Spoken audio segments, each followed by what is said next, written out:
Hello and welcome to lecture number 4 in the course Advanced Robotics Applications. In the last lecture we discussed about the rotation transformation. Today we'll continue from there. Now the rotation transformation relates the coordinates of a point in a rotated system to that of the reference system, and that is required because as I explained in the last class, that when a manipulator moves in space we need to find the position and orientation of the end effector with respect to the base frame. Okay, and we find that by moving from frame to frame. So we assign frames to each of the axes and then we find the relation between the frames. Okay, so last class we looked at rotation. Today we'll see a combined rotation. That means you can have more than one rotations. For example, you can rotate about the x-axis, then you can rotate about the z-axis, then you can rotate about a y-axis. Okay, and then we need to find the combined rotation matrix. And after that we'll move on to translations. That is when there is a linear distance between the origins of two frames, then there is a translation also involved. So what happens when we are looking at two frames which are not coincident, but there is a rotation and a translation involved between the frames? Okay, so today let's continue with our discussion of rotations. Now I have used this word position and orientation of the end effector with respect to the base frame. So today let's first start off by defining what do we mean by position of a point in space, and then what is the orientation of a rigid body. Okay, so first we'll start off with position, then we'll talk about the orientation of a rigid body. So when we talk about the position of a point, so a point in space, has a position but no orientation.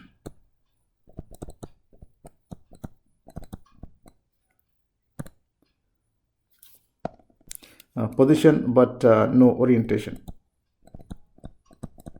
So what this means is that if I have a coordinate system or an axis system, which we discussed in the last class, if we have a coordinate system, I define it by x, y, and z. Then if you have a point P and I say the position of this point P, then what this means is that this point P has coordinates x, y, and z. And what this x, y, z means, it is the projection on the corresponding axis x, y, and z. And what we basically mean is that I'm talking about this vector P, which has the position xi plus yj plus zk coordinates. Okay, that is the meaning of the position of a point. So a point in space has position but no orientation. So I cannot talk about the orientation of a point in space. The point only has position, no orientation.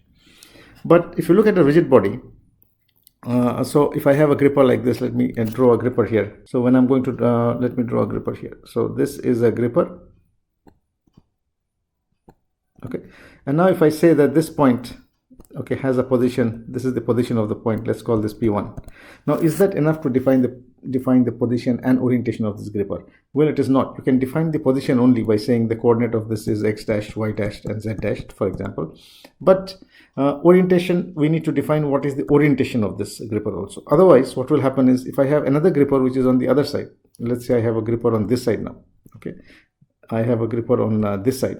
Now for the green color gripper also, this is the point which is common to the red gripper and the green gripper. So the position of both the grippers are same, but the orientation or the angle of the grippers are different. Okay, so how do you define the orientation of a rigid body in space? What we do is we define another local coordinate system on this. So now suppose I say I define one coordinate system here. I say this is my x, y, and z system here now. So this is my x, that's my y, and that's my z. So x dash, y dash, z dash, let's say a local frame. Now we can define the orientation of the gripper with respect to this local frame which are fixed on the gripper now. Okay, and how do I do that? I find the relative angle between the x-axis, y-axis, and z-axis of this local frame with respect to the global frame. So if this is my frame A and if this is my frame B, which is a local frame which is frame B, in that case what we can say is the position is defined by this point P, whereas the orientation of this rigid body, which is the gripper, is defined by looking at the angle that the x-axis of B makes to the x-axis of A with the y-axis of A and the z-axis of A. Okay, so what we do is the rotation is defined by a 3 by 3 matrix, and this is given by R11, R12, R13, R21, R22, R23, and then it is R31, R32, and R33. Now what is this? This is the x-axis of B, of the frame B, the angle it makes with the x-axis of A, with the y-axis of A, and the z-axis of A. Okay, this is what it shows. So that is the first column. This we can call as x. The second one gives us the y of B, means the y-axis of B, that is this one. The angle it makes with the x-axis of A, with the y-axis of A, and the z-axis of A. Similarly, this one is the z of B. That is the angle that the z-axis of B makes with the x-axis of A, y-axis of A, and the z-axis of A. So what we see is that these are three columns, and the rotation matrix is essentially a 3 by 3 matrix. So the position of a point consists of these three coordinates, x, y, and z coordinates, whereas the orientation of a rigid body is made up of this or is represented by this rotation matrix, which is a 3 by 3 matrix. Okay, so this defines the position and orientation of a rigid body. Okay, let's proceed now. Very quickly, I will just revise what we had done about the rotation matrix. So we have the rotation. Okay, so the rotation matrix.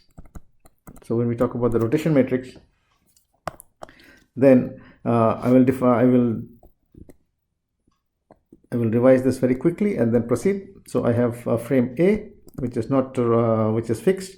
So this is my z-axis, this is my x-axis, this is my y-axis as per right hand rule. I have another frame which is rotated. This is my frame B, which is given by the red color. Okay, so this is my B, this is x dash, this is y dash. Okay, now if I look at if we have the coordinate of a point which is defined here, then this point PB has coordinates u, v, w, and the point A and the point P in terms of frame A is equal to x, y, z. I want to find what is the relation between x, y, z and u, v, w. So it's very simple. I just make this construction. So the point u, v, w, what is the meaning of u, v, w? U, v, w means projection here and projection there, the x-axis and y-axis of B. That's the meaning of u, v, w. Okay. Now what about the coordinates of x, y, z? So the coordinate x, y, z essentially means the projection on the x-axis. So projection here and projection there. Okay, so if I make this very simple projection construction here, so if I do this construction here like this, if this angle is theta, there is a rotation of angle theta, so this is also my theta, then what we see is that this x distance x, okay, so I can say that the distance x is equal to this much, which is my x, and this is equal to the total distance, which is equal to total distance, this distance minus that distance. Now this total distance, this is my u, okay, this is my u and that's my v. Okay, similarly that's my x and that's my y, the total fellow is y. So what is this total distance equal to? U cos theta. So this distance is equal to this distance, so x is equal to u cos theta and minus the small distance, which is equal to this distance. So if this is v, that is v, this is v sine theta. Okay, so this is equal to v sine theta, so u cos theta minus v sine theta. Okay, now what about y? Y is equal to this full distance, which is equal to this distance plus that distance, so it is equal to, so this distance is equal to that distance, so it's equal to u sine theta plus v cos theta. Okay. And z is equal to w. So if I write in matrix form, then x, y, z is equal to is my cos theta minus sine theta cos theta, it is 0 0 1, that is 0 0, and here it is u v w. This is my rotation matrix, 3 by 3 matrix, and we defined as the write it as r z theta. That means rotation about the z-axis by an angle theta. Okay, this I had done in the last class. As I said, please do it. Now the properties of the rotation matrix are that it's a proper orthonormal matrix, so r inverse is equal to r transpose. This also we know. Okay, now what about compound rotations? If you have compound rotations, so let's talk about compound rotations. What are compound rotations? Suppose I have, let me draw this axis here. I have an axis system which is my A frame. This I am going to say is my x-axis, y-axis, and z-axis. Okay, frame A. Now suppose we have another frame, frame B, which is first rotated about the x-axis by an angle alpha. So what would happen is y dash will come here, z dash will go there, and x will remain here only. This is the first rotation by an angle alpha. Now I am going to rotate about the fixed system. Please note that I am rotating about the fixed axis. So rotations are about the fixed axis. So rotations about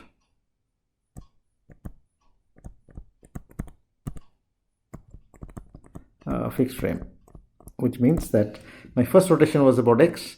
Now the second rotation I can take about, it is about the fixed frame, so I will always rotate about the fixed axis. Okay, I hope you understand what I'm trying to explain. Is that suppose I rotate about the y, I can rotate about this axis or I can rotate about that one. Okay, but I will not rotate about a rotated frame. I will always rotate about a fixed frame. So when I rotate about this, what will happen is this y dash will go there, z double dash will go there, and x double dash will come here. So the first axis rotation was angle alpha rotation about the x-axis by an angle alpha. The second is rotation about the y-axis by an angle beta. So let me see, this my beta rotation about the y-axis. Now the third one is a rotation about, so I rotate about z, the fixed z again. So what would happen is this will come here, y triple dashed. So this is y triple dashed, and this will be here. This will come as z triple dashed, and this has come as z triple dashed. Okay, this one, so let me draw it in red. Okay, so now this is the third rotation. So the third rotation is r z alpha beta gamma by an angle gamma, let's say. Okay, so that was the order of rotation. Okay, so first alpha, then beta, then gamma. Now the combined rotation matrix, suppose there is a point here now which has coordinates p, frame B has coordinates u, v, w. Now what is this coordinate in frame A? That is the question I'm asking here. So we know that AP is equal to R into BP. Okay, but this R is now made up of these three matrices, right? So this R is made up of these three matrices now, right? So what we can do is, do now is that I need to multiply these three matrices, but in a given order. Why? Because matrix multiplication is not commutative. You know that A cross B is not equal to B cross A, because these are matrices. So the order of rotation is very, very important here. So when we are rotating about the fixed frame, then the order reverses. So I've gone from 1 to 3. So the rotation matrix, this matrix R, the combined rotation matrix, is going to become equal to R z gamma into R y beta into R x alpha. Okay, so please note that the order reverses. So whatever is the order, we are going to reverse the order. Okay, so what we understand is that the order, okay, please keep this in mind, that the order reverses. Okay, now so you can we can rotate in any way you want and the order reverses. Okay, this is something to remember. However, okay, let me just do a problem before we proceed. Okay, so this problem is a frame B. Frame B is rotated by 30 degrees about z-axis of frame A. Then it is rotated by 60 degrees about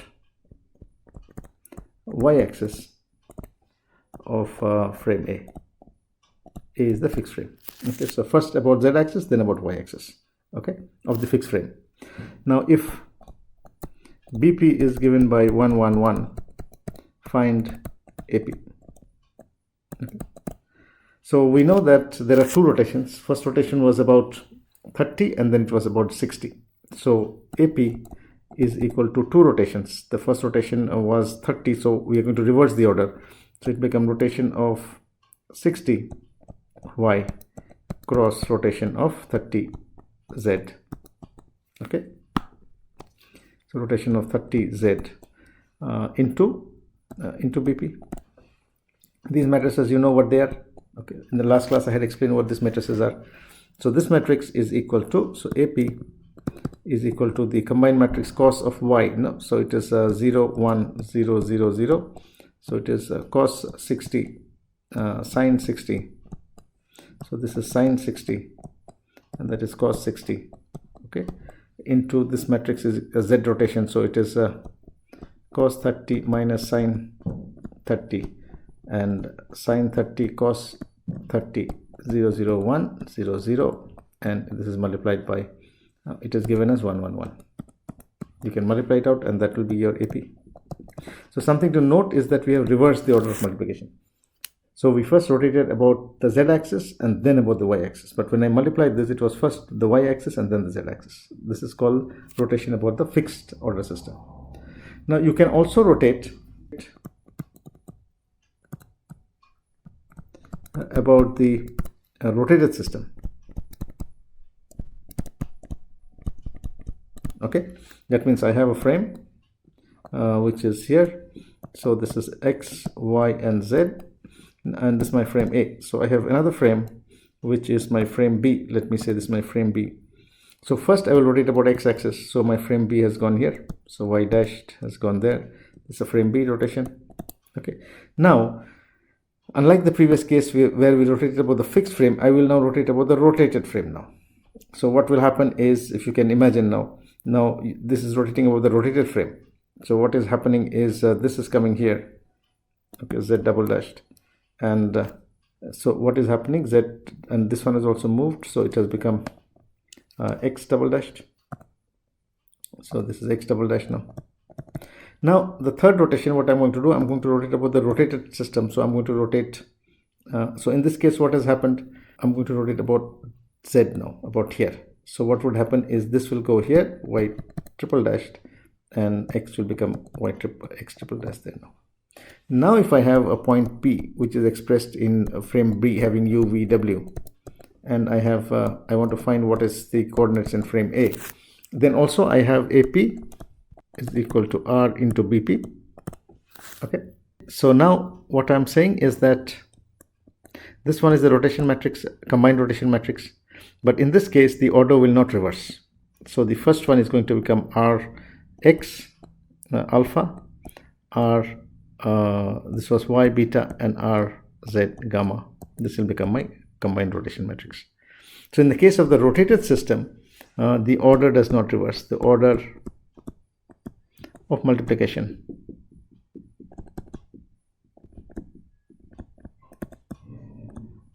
so does not reverse. Okay, please keep that in mind. Now in robotics, we don't normally follow this. We follow this. We follow the other one. So we are going to follow this rotations about fixed system. Okay, because otherwise it's very difficult to actually visualize.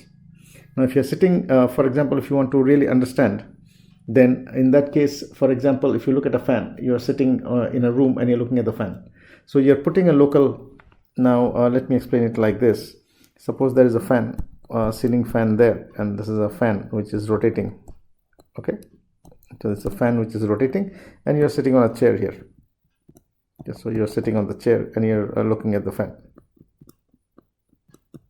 Okay, you're sitting here and you're looking at the fan. Okay, so you're looking at the fan. Okay, now if this is the fixed frame, then you have a local frame which is here. This is x, y, and z frame, which is the world frame. Okay, and you fix a local frame on there. So this is my local frame which is fixed on the frame. This is a local x, this is my z, x, y, and z, x, y, and z. Okay, that's my local frame now. So let me say y is the same. Okay, so it's like you are sitting here and looking at that. Now you are the fixed frame which is not moving, the local frame is moving. Whereas in the other case, if you can imagine, that is basically what we call by a fixed angle.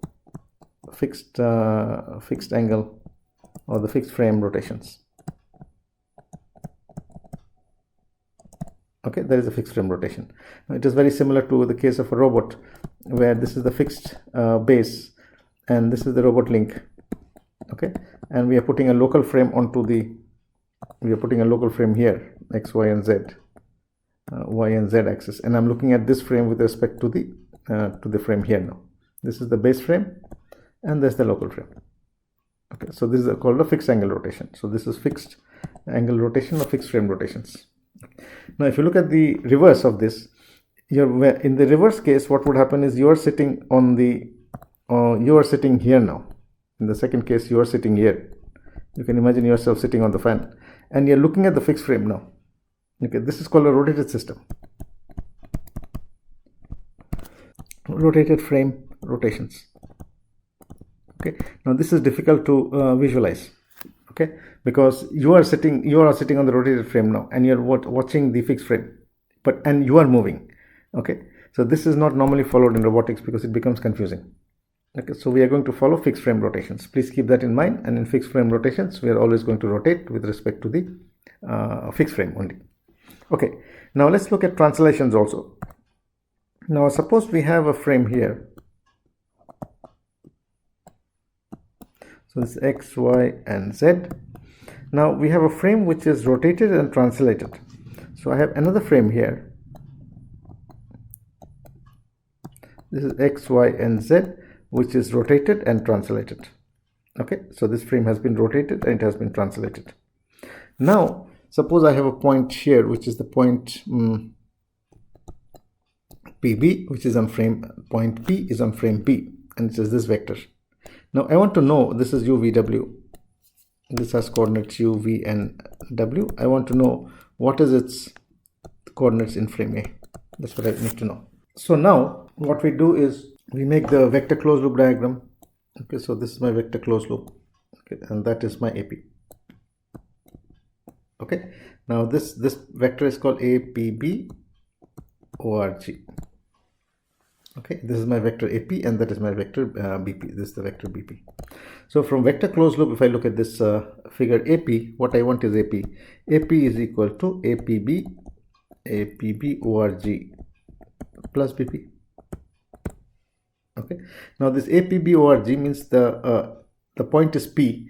It is the origin. ORG stands for origin. So it is the origin distance between two frames A and B. Okay, that is the meaning of APB ORG. And BP is the vector BP. Now you cannot add frames in rotated systems. Okay, in vector addition you cannot do it this way. So what you have to do is you have to bring this to the same frame. So what we do, we put a rotation matrix there and convert frame B to frame A. Then we can do vector addition. Okay, and now if I write this in matrix form, AP is equal to APB ORG. So this is going to become 4x4 matrix, and this is my BP. This side is BP. This matrix is a 4x4 matrix. This, the rotation part comes here. The translation part. So APB ORG. The distance between the origins will come there, and this is 0, 0, 0, and that is 1. This is a 4x4 matrix, and this is called a homogeneous transformation matrix. So homogeneous transformation matrix. Okay, now I'll just do an example which will clarify this. Now something to note here, because the rotation matrix has taken off the 3 rotations. So the rotation matrix, let me come to the next page. Okay, okay, let me come to the next page. So the rotation matrix, okay, was a 3x3 matrix, and it had 3 angles alpha, beta, gamma, and this has taken off the 3 parameters in the Euclidean space. Okay, this is what it means. So in your 3D Euclidean space, this 3D, the 3 parameters are gone. So you don't have any more parameters. So you have to move from 3D space, 3D Euclidean space to 4D homogeneous space. And how do we move from 3D Euclidean space to homogeneous space? We basically add one more parameter. So x, y, z, we convert it into wx, wy, wz, and w. And this w is called the scale parameter. Okay, and our homogeneous transformation matrix that we saw as T consists of this 4 parts. This part is the rotation matrix, the rotation part. This is the distance between the origins, APB ORG. So the distance in the x direction, y direction, and z direction. Okay, and this is called the perspective, it is 0, 0, 0. This is called scale. So this is the rotation part. This is called the translation. This part is the translation part. This is called the perspective, and this is called the scale. Okay, now let's look at a very simple problem in order to understand. So let's look at a very, very simple problem before we proceed further. So here let's look at this example today. So a frame B is rotated rotated by 30 degrees about the z-axis of frame A and translated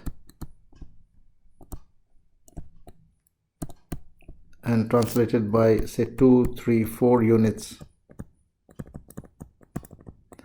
in the XYZ directions,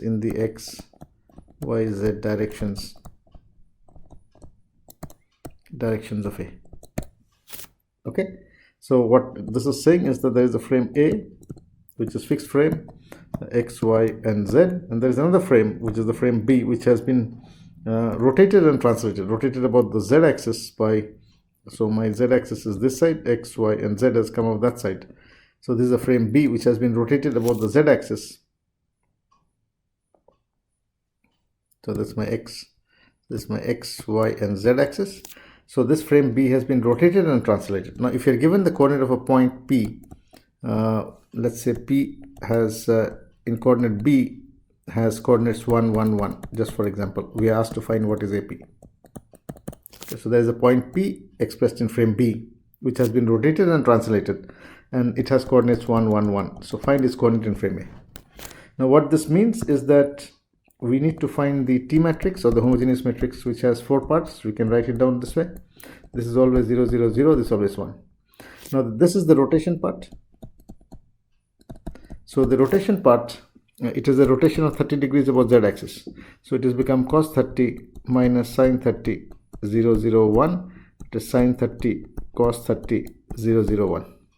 Okay, this is the distance between the origins, APB ORG, distance between the origins. So the distance between the origins of the two frames A and B. So this distance between the two origins is that one, and it is moved by how much? It is said that 2, 3, 4 units in the XYZ direction. So 2, 3 and 4. This is in the X direction, that's in the Y direction, that's in the Z direction. Okay, so now if there is a point which has coordinates 1, 1, 1, then what I do is I simply write 1, 1, 1. This is 1 always, and that is the coordinates of T now. So it is X, Y, Z, 1. Okay. So this is basically showing us how to find the coordinate of a point which is rotated and translated with respect to the base frame. Okay. Now this also you can do it by yourself. So once you do it by yourself, you will understand. Once you do this construction by yourself, you will understand that you would understand very easily that what various terms, what these 4 parts of the matrices mean. Okay. Now we may have to go in either direction. What I mean is that in this matrix, suppose you are given AP is equal to the transformation matrix into BP. You are given BP, but you may also need to find BP, in which case it is, you may need to find BP. BP is equal to A trans minus into AP, the inverse of this into BP. Okay, so what I mean is that in the previous question, I have gone from, I was given BP and I was asked to find AP.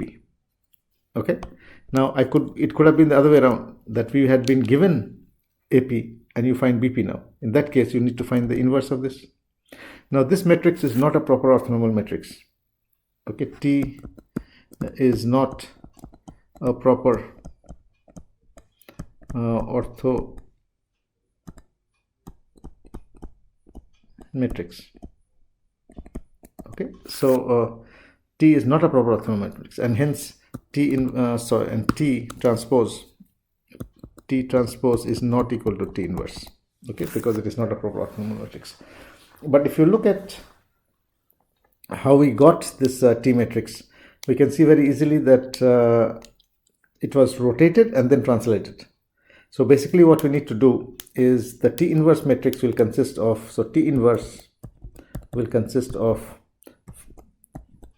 so it also has 4 parts. This will be 0, 0, 0, 1 always. So please note that in robotics this is always 0, 0, 0 and 1. Perspective is always 0, 0, 0 and scale is always 1. Now this will be the inverse R transpose of the R inverse. This is also equal to R inverse, the same thing. This is minus of R transpose into APB over G.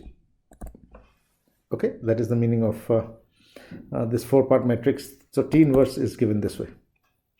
Okay, so that is the computation of the inverse homogeneous transformation matrix. Now we can do a very small problem again. So I do a very small problem, and in saying that a frame B is rotated and translated, is rotated by 30 degrees about z-axis of frame A. Okay, it is then translated by 1, 2, 3 units in x, y, z directions of A. So if a point AP has coordinates 4, 5, 6, okay, find BP. So I'll reverse the question. Okay, so now AP is equal to 4, 5, 6. Now you need to find BP. So AP is equal to the homogeneous matrix into BP, and we are given AP, so I need to find BP. So BP is equal to T inverse into AP. Okay, so what is this T inverse? So BP is equal to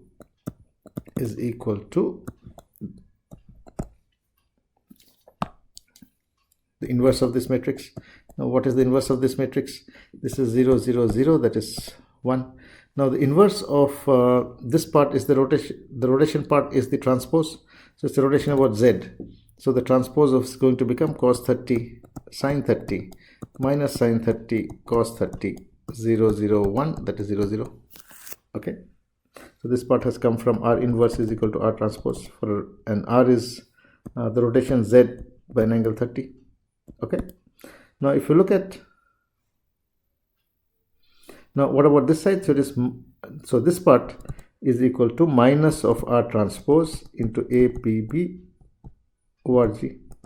So this part is equal to minus of R transpose, so cos 30 sin 30 cos 30, 0, 0, 1, okay, into APB ORG is the distance in the x direction, y direction, z direction, that is 4, 5, 6.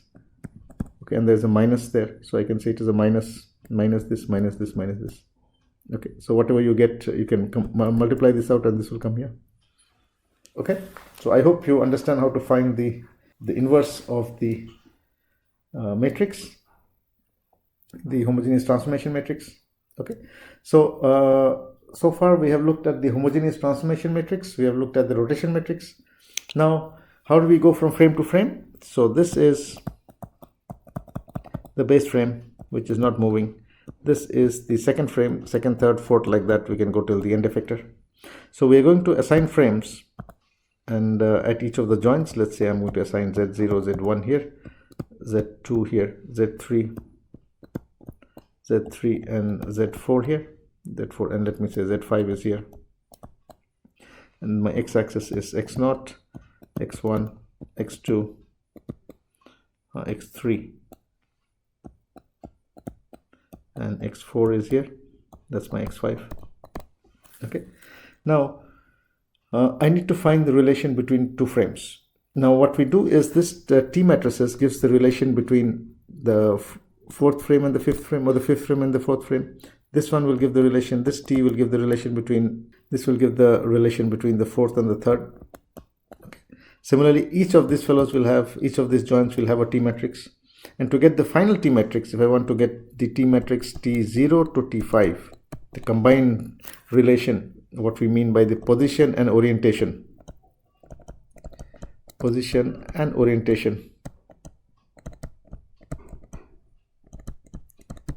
of end effector. Okay, then I need to multiply T0 to 1, T1 to 2 into T2 to 3 into T3 to 4 into T4 to 5. There are 5 matrices. Okay, so each of this gives the relation between two frames, and if I multiply them all out, I get, now in this case we do not reverse, it is always in the forward direction only, because these are homogeneous matrices. Okay, we do not reverse the order. It's in the same order. So let me write it. Do not reverse the order. Okay, multiply in the same order.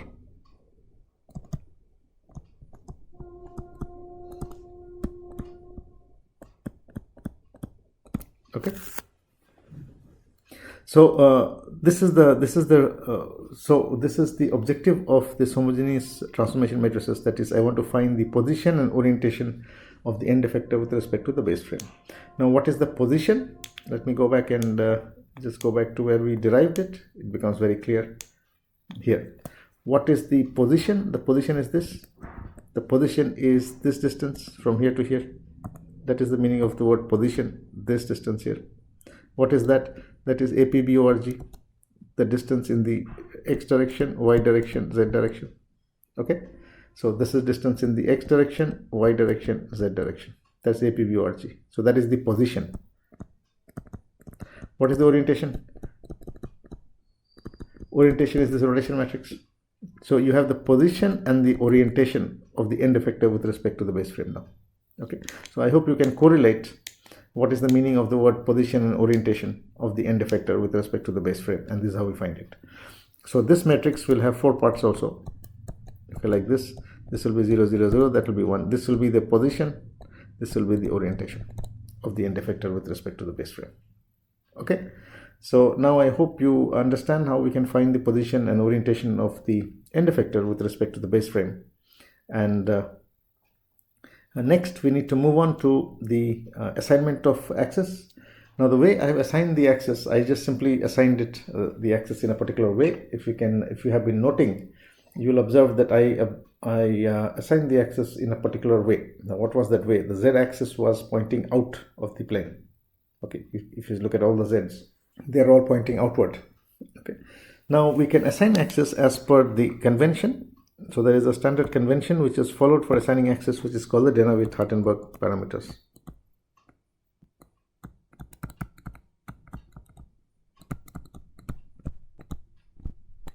Okay, Dana-Witt-Hartenberg, which is also called DH parameters.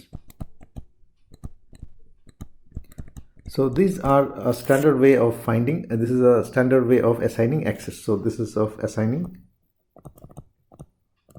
axis to a robotic system. Okay, so now let's look at how do we assign the Dana-Witt-Hartenberg parameters onto a robotic system. So here what we see is, if you have a link, let's say the link can have any shape. Okay, the link is like this. I'm drawing a very typical shape. Okay, it is in 3D, it can have any shape. Okay. So this is a link, and this is the next link. Let me say this is the next link. Okay, so this is one link, that is the next link. They have all funny shapes. It can have any shape actually in 3D. Okay, so now if you look at a link is defined by, number one is its axis. So this is the axis. These are revolute joints. So this is called an axis.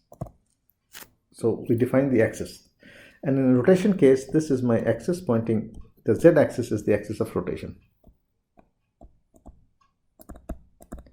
Z-axis is the axis of rotations or translations. Okay, so z-axis is the axis of rotations or translations. Now these are two axes. Now the two axes would also have the shortest distance between them. The perpendicular distance between two axes would be, let's say this is the distance, perpendicular distance between them, and let me say that this distance is the link length, which is a. So this link, any link, would have two parameters. Number one is the z-axis, it would have an axis, and number two is the link length. Okay, so we see that a link would have two parameters, would be defined by an axis and a link length. These are just two. Okay, now the way in DH parameters are assigned is the z-axis is the axis of rotation or translations. That I fix my x-axis. X-axis is the shortest distance between them. X-axis is the shortest distance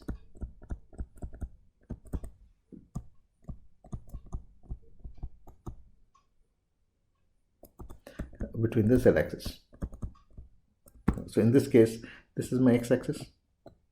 Okay, so if I can call this xi, if this is my zi, I call this zi. So in this axis system, this is my zi and that's xi. Okay, or I can also say xi minus 1, zi minus 1. Okay, now in this the next one, what would be the frame? This would be my next axis. This is the z ith frame and this is the x ith frame. Okay, and this is the x ith frame. Okay, so I have fixed two frames. I fixed the z-axis and I fixed the x-axis. Now if I want to find out what is the how many transformations are required to align the xi axis or the x minus 1 axis to the xi axis, how many translations and rotations are required? Okay, so basically what I want to do, I'm trying to find the relation between the two axes, the zi axis, the ith frame and the I minus 1 frame. Okay, that's what I'm trying to do. So the first is that there is an angle difference between them, between the two axes. So what I do first is I look at this line here and I draw a line which is parallel to this. Sorry, this is not very parallel, so let me draw from here. So I draw a line which is parallel to this, so these two lines are parallel. Okay, so I see that there is an angle between them which is called alpha. So there is an angle which is called alpha. Okay, so what I do is I rotate this z-axis along that by an angle alpha. Now the z's are aligned. Okay, so first thing that I do is I rotate the z-axis by an angle alpha and I align the two z's. I make them parallel. So this one comes here now and they are aligned. Then what I do is I move the origin. I move the origin from here. Let me move the origin from here to here along the AI. So that's a translation. So first was alpha, then was A. I moved it by the distance translation. Now your zi minus 1 is here and your xi minus 1 is here. Okay, so two transformations, one translation and one rotation. Next, what we do is we align the x-axis. So I'm going to align the x-axis. So what I will do is I will rotate this by an angle theta. Now this is my xi minus 1. So this is parallel to this now. Okay, so next alpha A theta is my next. So now the z-axis are aligned, the x-axis are parallel, but the origins are still different. So what I do is, last of all, I take the origin here and I move it up. So I move it up till here and it comes here. Okay, so A alpha theta and D, and this is my distance D. Okay, so what we see is that if I want to align any two axes in space, I need, if I assign my axis this way, I need four transformations, 2 rotations and 2 translations. Okay, so this is something to note, the way we are going to assign our DH parameters. So DH parameters are assigned in a systematic way. Let me just very quickly go through it because this is the way we will have to proceed. So some things that we have to remember. Number one is the homogeneous transformation matrix, how to find that, what it means. The next is I have to assign my DH parameters. Okay, and what are the DH parameters? They are these 4 parameters, alpha, A, theta and D.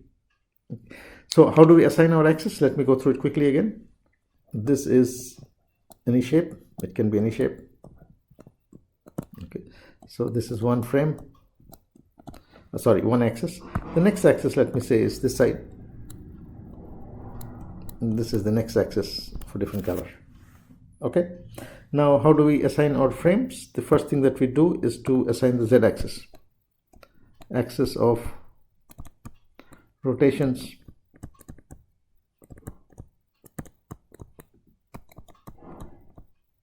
or translations. Okay, so this is my z-axis, this is the zi minus 1 and this is zi. Okay, next is x-axis I assign, which is the shortest distance between the z-axis.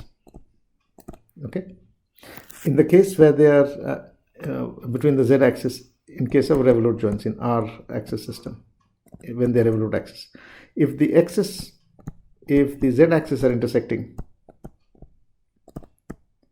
are intersecting, then x is pointing out of plane containing z's. Okay, I'll come to this a little later. Okay, so there are two conditions. If the z-axis are not intersecting, then x is the shortest distance between them. Now if the z-axis are intersecting, then it is perpendicular to the plane containing the z-axis, or pointing out of the plane containing the z's. Okay, so let's put my x-axis here. So this is my x-axis, this is my xi minus 1. Okay, the next one, it has gone that side, xi. Okay, so this is the two axes are fixed. Now we don't put y-axis, because if z and x are fixed, then y is automatically fixed. So y-axis is not mentioned, y is not indicated. Okay, please note that we don't normally put y-axis, because once x and y have been when x and z have been assigned, then y is automatically fixed as per right hand rule. Now, as I mentioned, how do we proceed to get our parameters? First is I draw this axis which is parallel to this, make this parallel. So I move this by an angle alpha. There's an angle alpha there. So first transformation was alpha. Okay, then I move the origins from here to here. I move the origins from here to here. This is the distance a, alpha a. Okay, then so what happens is my xi minus 1 is here. So I rotate this by an angle theta. So what is happening? My xi minus 1 becomes parallel now. These two fellows become parallel. And the last transformation is moving it up by from here to there by a distance d. So alpha a, theta d, these are the four transformations. Two of them are translations. This one and this one is translation. This and this is rotation. Okay, and this four, how are they defined? So I have put my z-axis and my x-axis. I've just defined them, right? Now how do you assign them, I mean rather. Now how do you define these four parameters and what do they mean? Let's go through this quickly again. So I'm repeating a bit, but then you need to understand this very carefully if you want to study robotics or to be able to understand. Okay.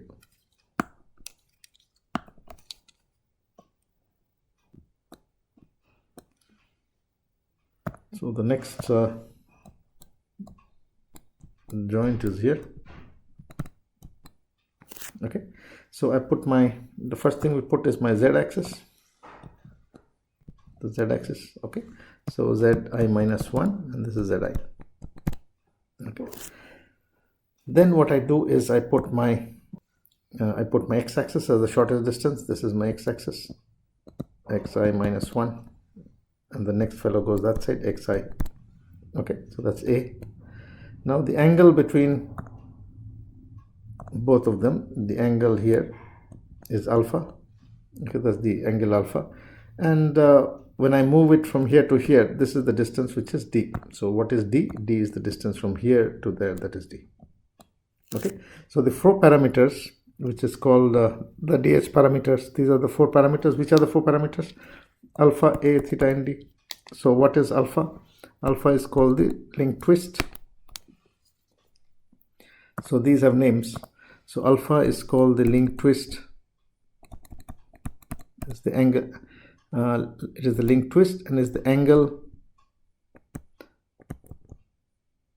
between the z-axis measured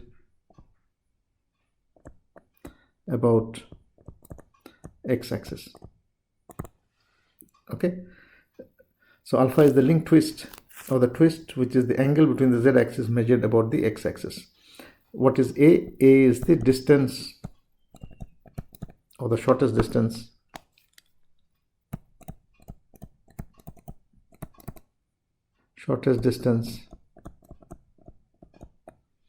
between z-axis measured about x-axis. Okay, now so that is alpha, that is a, and this is also called the link length. This is also called the link length.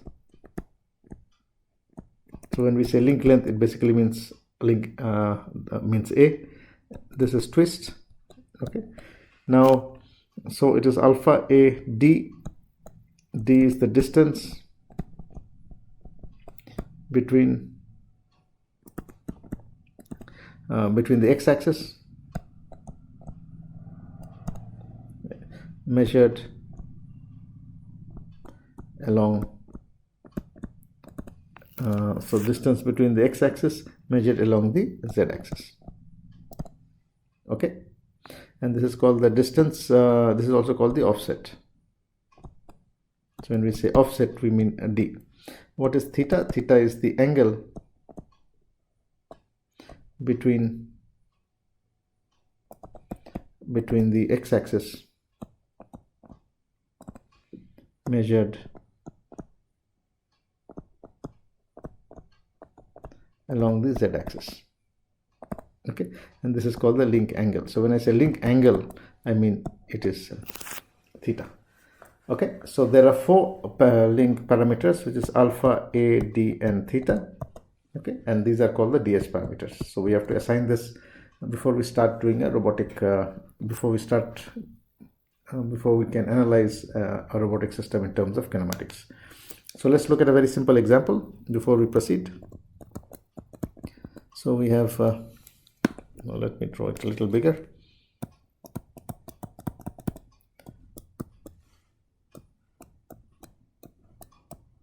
Okay, so this is a 3-link, 3R, 3 degree of freedom system.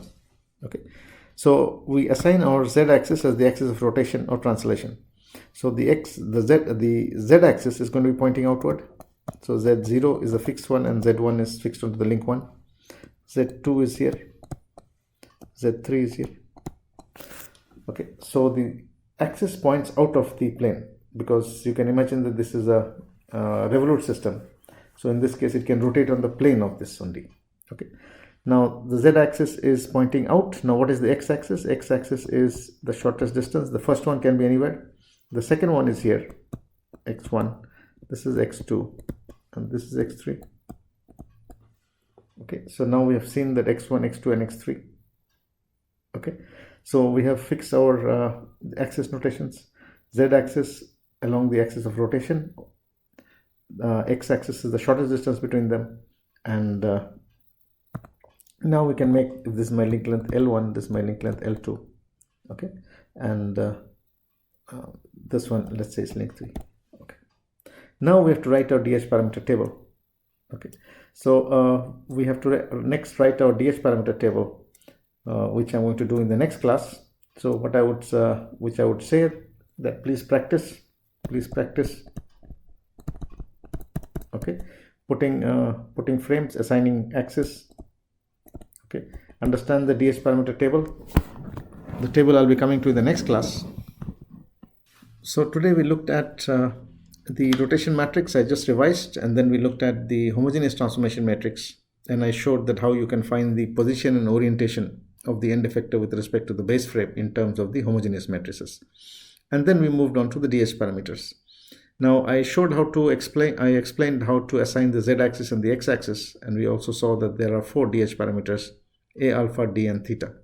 So in the next class we will move forward and see how do you make the table for a manipulator, and then we'll move on to kinematics. So essentially the DH parameters is a simplified way of assigning axis to reduce the number of computations. That is something that we'll be seeing. Okay, so we'll stop here. Thank you.